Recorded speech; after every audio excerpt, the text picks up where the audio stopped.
1월 14일 목요일 아침입니다.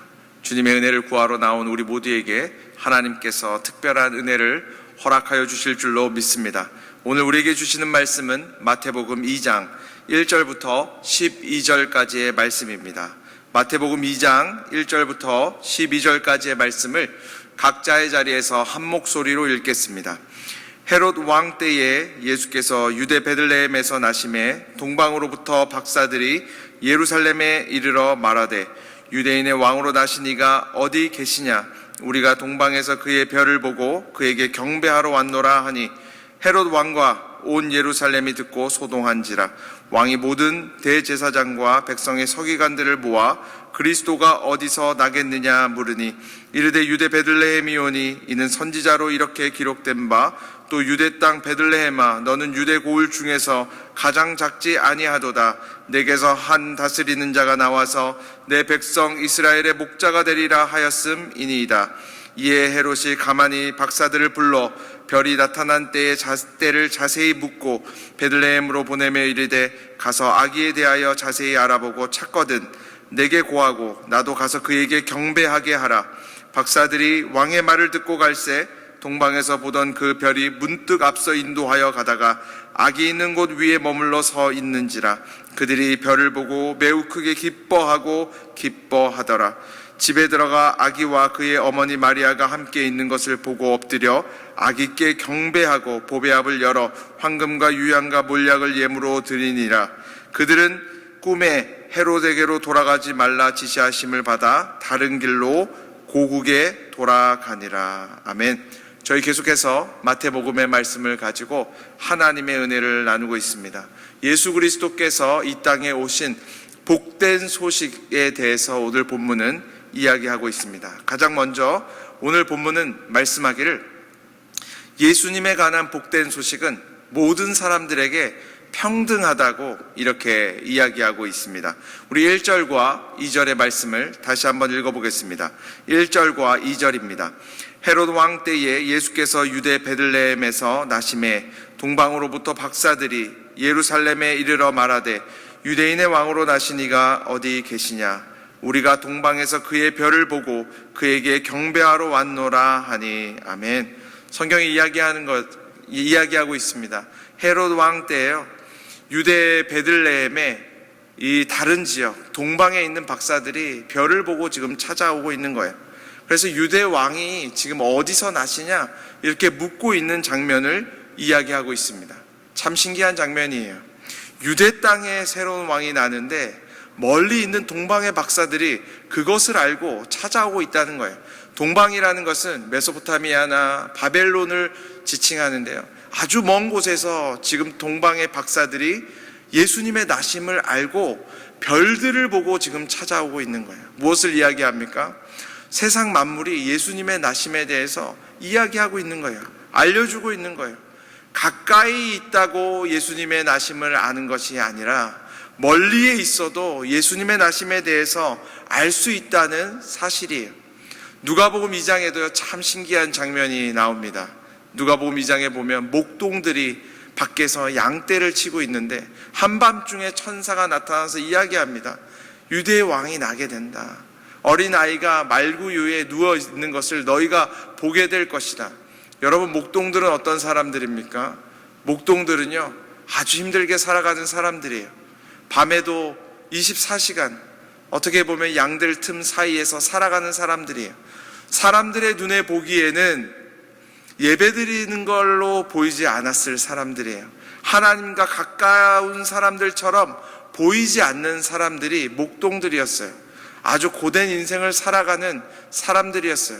그런데 그들에게 예수님의 나심의 소식이 얼마나 일찍 알려집니까? 오늘 본문은 우리들에게 이야기하는 거예요. 눈에 보이기에 예수님께 가까운 사람들이 예수님과 가까운 사람이 아닐 수도 있다는 거예요. 눈에 보기에 먼 사람들이지만 예수님과 하나님과 가까운 사람일 수도 있다고 이야기하고 있는 거예요. 여러분, 원래요 이 유대의 왕이 난다는 소식을 누가 가장 먼저 알았어야 됩니까? 바리새인과 서기관들이 가장 먼저 알았어야죠.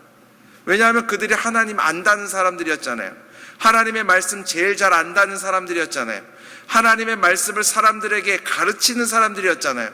그런데 그 사실을요, 목동들이 먼저 알았다니까요. 그 지역 사람들이 아니라 이 어떻게 보면 이스라엘 사람들이 가장 먼저 알았어야 되는데 멀리 살았던 동방의 박사들이 예수님이 이 땅에 나심을 먼저 알았다고 성경은 이야기하고 있는 거예요. 여러분, 이런 일들이요 있을 수 있습니다. 우리가 육신적으로 보면요, 예배당에 나와서 예배드리는 것이요 다 불공평해 보일 수 있어요. 어떤 사람들에게는요, 예배당에 나와서 예배드리는 일이 너무나 평안하고 쉬운 일입니다. 예를 들면 저처럼 모태신앙의 사람들은 예배당 안 나오는 게 더 힘들어요.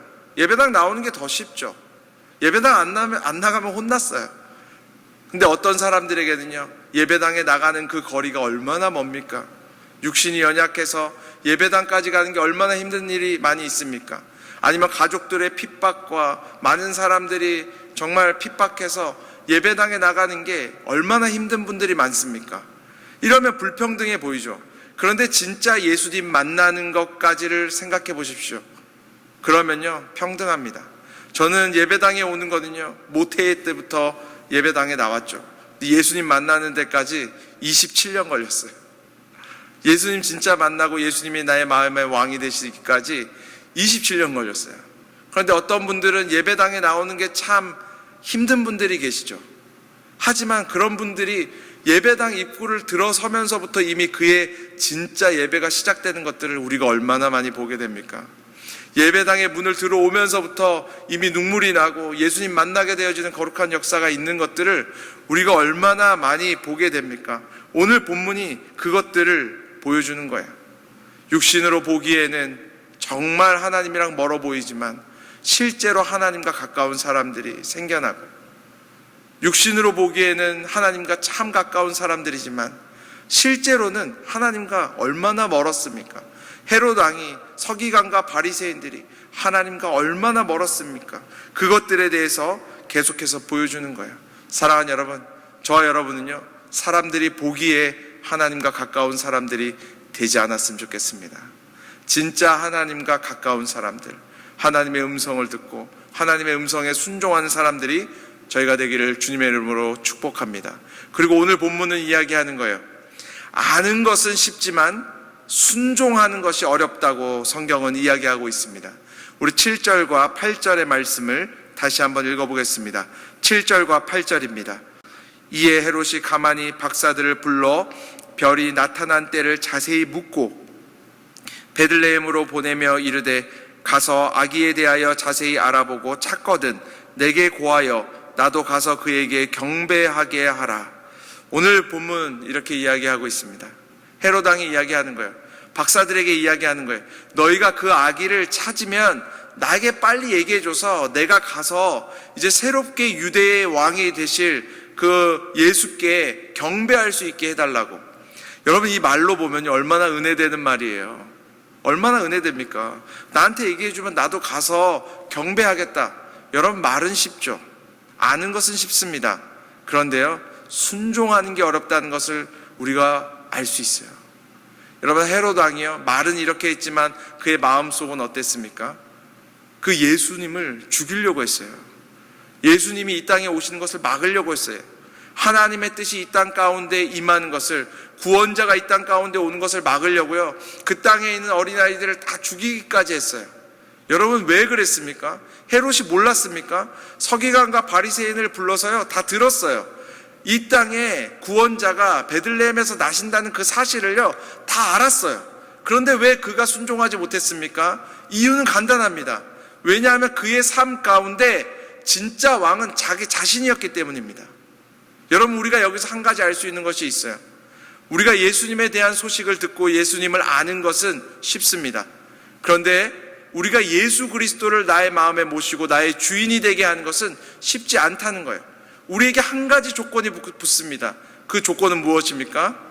예수님이 왕이 되셔야 된다는 거예요. 여러분, 헤롯의 식탁이, 헤롯의 왕궁이, 정말 헤롯의 삶의 터전이요, 어떻게 보면 이 땅의 왕을 모시기에 가장 적절한 곳 아니겠습니까? 예수님 모셔드리기에 가장 아름다운 곳이 그곳 아니었겠어요? 그런데요, 예수님은 그곳에 가시지 않았어요. 예수님이 그곳의 주인이 되시지 않으셨어요. 가장 부족한 곳, 가장 연약한 곳도 예수님은 주인이 되어주셨어요. 왜냐하면 그곳에 있는 사람들은, 딴 곳에 있는 사람들은 예수님을 왕으로 받아들였기 때문입니다. 요한계시록 3장 20절은 이렇게 이야기하고 있습니다. 볼지어다 내가 문 밖에 서서 두드리노니 누구든지 내 음성을 듣고 문을 열면 내가 그에게로 들어가 그와 더불어 먹고 그는 나와 더불어 먹으리라. 예수님은 참 겸손하셔서요, 누추한 곳이라도요 찾아오십니다. 죄가 많은 곳이라도 찾아오십니다. 고난의 자리라도 찾아오십니다. 병상의 자리라도 찾아오십니다.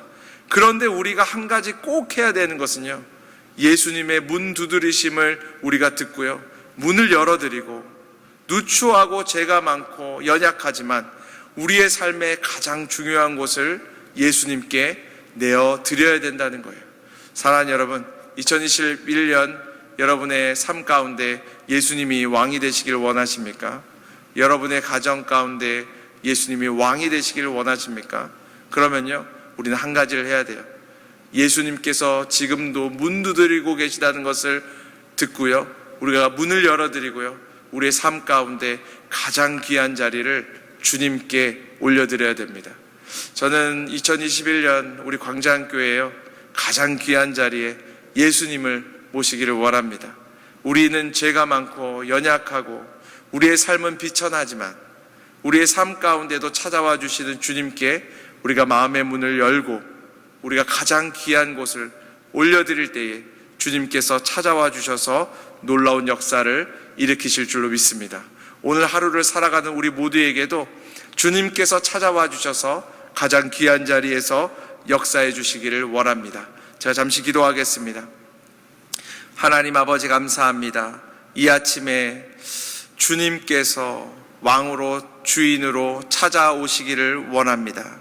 참 죄가 많고 연약하지만 우리의 마음의 문을 활짝 열어 이 시간 주님을 모십니다.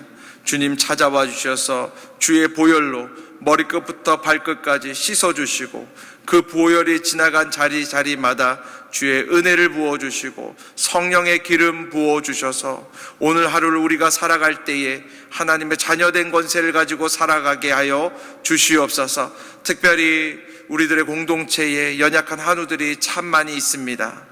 주님께서 그 병상의 자리에 찾아가 주셔서 주인 되어 주시고 손대어 주셔서 일어나라 명하여 주시고 강건하라 명하여 주시고 평강하라 명하여 주셔서 오늘 하루도 연약한 자들이 주께로 돌아오고 강건해지는 거룩한 역사가 충만히 있게 하여 주시옵소서.